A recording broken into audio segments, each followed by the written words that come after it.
Welcome to this explainer. Listen, if you're managing complex, multi-site pharmaceutical manufacturing, you already know that signing off on a batch isn't just some simple checkbox exercise. It is essentially the anchor leg of a heavily regulated relay race. Today, we're focusing squarely on Module 3, digging deep into exactly how manufacture, testing, and release actually operate across the EU, the EEA, and the UK. Our goal here is to completely demystify this multi-layered web of supply chains and help you build an absolutely unbreakable chain of confidence. Here's a quick look at our roadmap for today. We're going to hit 1. The 3 distinct acts, 2. Managing the manufacturing chain, 3. Quality agreements and QP to QP, 4. Sampling, testing, and MRAs, and finally, 5. Jurisdiction and cross-border release. Let's jump right in. Starting with Section 1, the 3 distinct acts. And rule number 1 is keep them distinct. We really have to start here because a foundational rule in this space is that certification, release, and supply are entirely different things.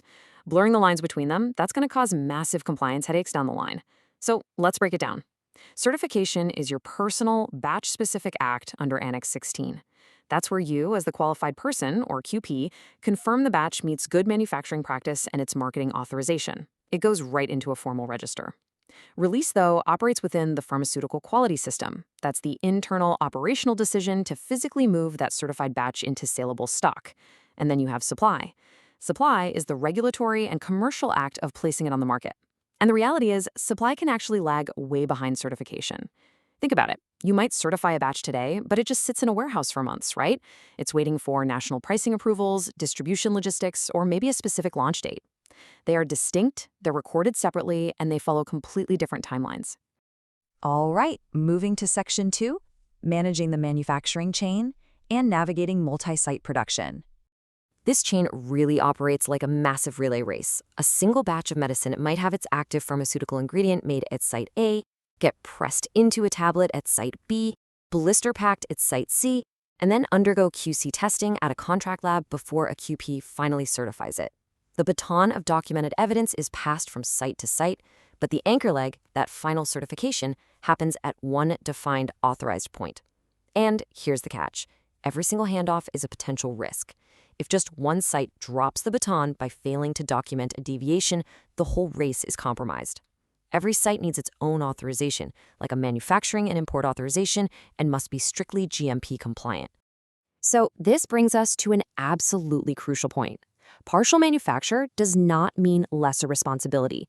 If a site is performing just a single step, say a sterile fill or secondary packaging, they retain full GMP responsibility for their own step and their own records. You definitely can't say, well, we only labeled it so the QP at the end holds all the risk. No way. The site doing the labeling is fully accountable for its piece of the puzzle. Why? Because patient safety doesn't just hit pause during secondary packaging. That assured evidence has to flow flawlessly downstream to the final certifying QP. Which leads us to Section 3, Quality Agreements and QP to QP, documenting your reliance. Because one certifying QP takes responsibility for a finished batch across all those different companies we just talked about, that reliance must be explicitly justified and documented in writing. There's a brilliant distinction to make here between the technical agreement and the quality agreement. The technical agreement is the how. It covers how the machinery works, the analytical methods, equipment specs, all the operational stuff. But the quality agreement, that's the legal backbone of your reliance. It dictates who holds the responsibility when things inevitably go wrong. Let's say an out-of-specification event pops up at a contract lab. The quality agreement mandates exactly how and when that critical information reaches the certifying QP. Without a super clear deviation route mapped out, your chain of confidence just shatters, leaving you completely exposed. Now, often this reliance is built on a QP to QP confirmation.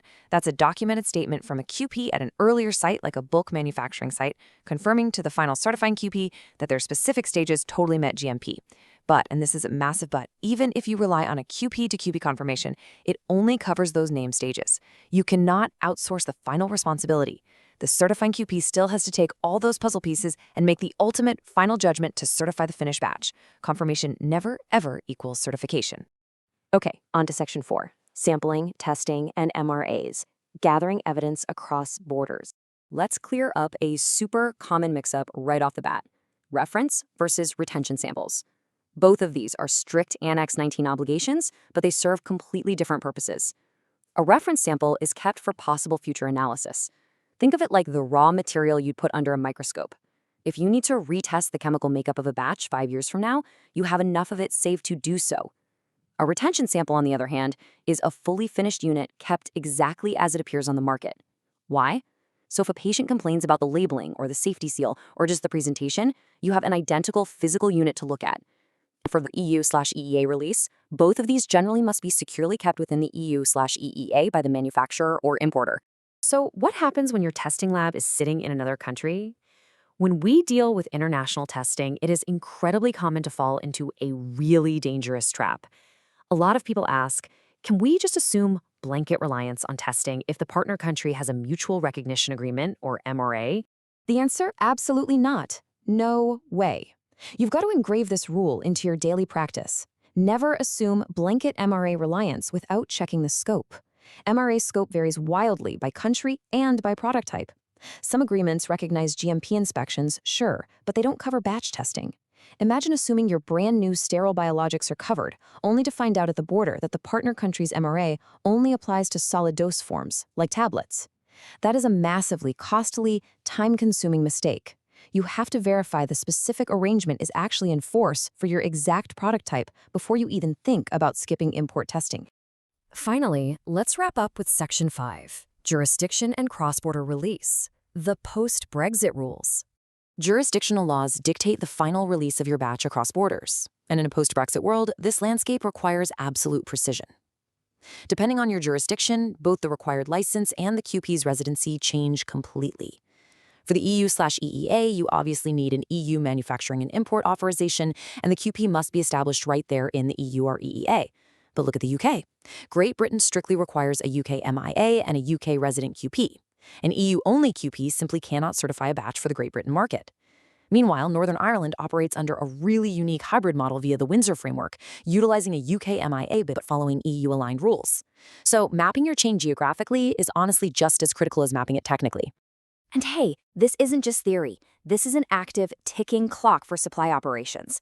If you're bringing EEA-certified batches into Great Britain via the Responsible Person Import route, the RPI route, you have to comply with the new UK-only labeling rules taking effect from the 1st of January 2025. This is a specific UK-Great Britain measure designed to clearly demarcate stock. It highlights exactly why regulatory vigilance is non-negotiable right now. One quick aside for our modern post-COVID world. Remote certification is a huge topic. Can a QP certify a batch from their home office? Well, yes, but with some very strict caveats. Digital systems absolutely allow you to review audit trails and Alcoa-compliant data remotely, provided the access is highly secure and complete. But the legal act of certification itself remains permanently tied to your named authorized site. You aren't taking the site's authority home to your living room. You're simply accessing its records remotely. The required level of assurance never, ever drops. Which brings us to our final thought today. The supply chain is, quite literally, only as strong as its weakest link. We've seen how partial manufacturers, contract labs, and QP to QP confirmations all funnel into one single massive decision. If just one link breaks, maybe a missing out-of-specification timeline in a quality agreement, an out-of-date supplier qualification, or a blindly unchecked MRA scope, your entire chain of confidence completely collapses. So I'll leave you with this. If an auditor knocked on your door tomorrow morning, how strong is your weakest link? Thank you for joining me on this explainer, and keep learning.